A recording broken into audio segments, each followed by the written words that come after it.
Thank you, Chair. And today I'll be speaking against several of the proposals under Part 2, specifically clauses 18, 20, 23, 24, and in support of amendments 111, 115.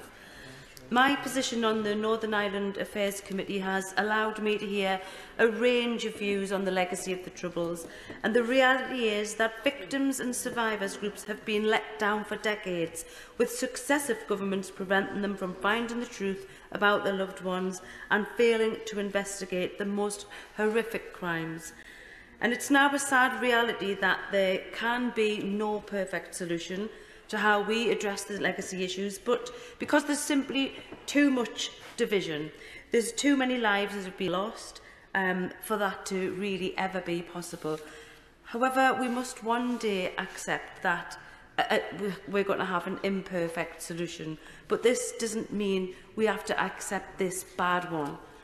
The solution offered in Part 2 of the bill is unquestionably a bad one. It fails victims, it denies them justice and conceals the truth. It threatens the Good Friday Agreement, violates Article 2 of the European Convention on Human Rights and breaches both the Stormont House Agreement and New Decade, New Approach commitment made just 2 years ago. The bill has been met with huge disappointment and anger from the victims and survivors groups across Northern Ireland. Yet above all, there's a sense of betrayal that their pain and right to justice has been unilaterally rejected by the British Government. The proposals to create an independent commission for reconciliation and information recovery, to conduct the review of deaths and to consider granting immunity from prosecution in relation to the Troubles simply do not contain sufficient protections to ensure that information provided from a person seeking immunity is accurate or full. Under Clause 18, the only criteria an individual has to meet in order to be granted immunity is 1. Apply for immunity, 2. Give what they believe is a true account, and 3. That the account would leave them open to investigation for serious trouble-related offences. Essentially, the only criteria for immunity is to provide a true account. This process doesn't just offer immunity, it gives a de facto blanket amnesty. And regarding Article 115, I think that the Secretary of State has said that he accepts the mood of the House, that the bill isn't clear, and that sexual offences, whether or not sexual offences are excluded from it. I think every party in this House has, even the members on the government side, have said that we need clarity. And we need absolute certainty on this. So the Secretary of State shouldn't be asking for the amendment to be withdrawn. He should be accepting it. Sexual assault and rape should never, ever be excused or justified. And there's also no requirement for the information to be new or for the accounts to be comprehensive. This means someone could provide information that we already know, that they themselves gleaned from the public domain, and receive immunity from prosecution. They could also confess to one murder in order to receive a general immunity, which would then cover them for every serious trouble-related crime that they committed, regardless of whether they initially provide a full account. How does this add to the healing process or the quest for justice?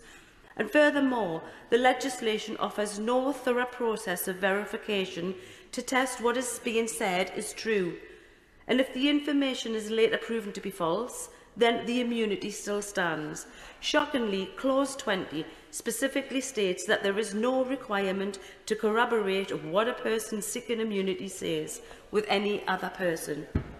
On top of this, Clause 23 and 24 talk about a historical record of all remaining deaths, but it's unclear how this can be produced when other aspects of the bill point out there will be no further investigations in some cases.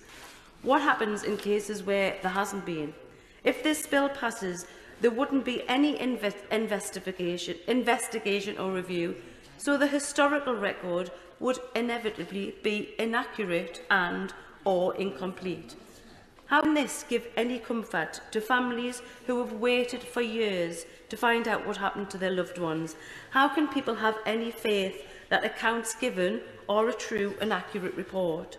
We cannot let these families and victims down again by providing an amnesty to those who killed their loved ones in order to receive a probably inaccurate official history. Any individual can apply for immunity, and people who have been convicted for murder can apply for immediate release. This bill actually causes more problems than it could ever resolve. Ultimately, the immunity element of this bill is perpetrator-focused and denies justice to the victims and families. And as I've touched on already, there's the question of Article 2 compliance. In her evidence to the Northern Ireland Affairs Committee, Alison Kilpatrick was clear that the bill is not ECHR compliant, as it fails in the state's obligation to an effective investigation. Not only is there no requirement for the families and victims involved to be involved in the process, the standard of the review process is nowhere near fit for purpose. While there's no fixing this awful legislation, at the very least, the investigation should meet Operation Canova standards, and I'll therefore be supporting Amendment 111. And to finish, I want to say that the Government seems intent on ripping up the rights of people in the UK, from our right to take industrial action, our right to protest on our human rights, and now breaking the Good Friday Agreement in the process. Rather than giving the families the answers that they need, the answers that they've been waiting for years, this removes all possibilities of them ever getting to the truth. I also went to the play last night, and the people there who, it was about the murder of those 6 children. This bill won't achieve anything for those families. What it does will have a devastating impact on their need to move on.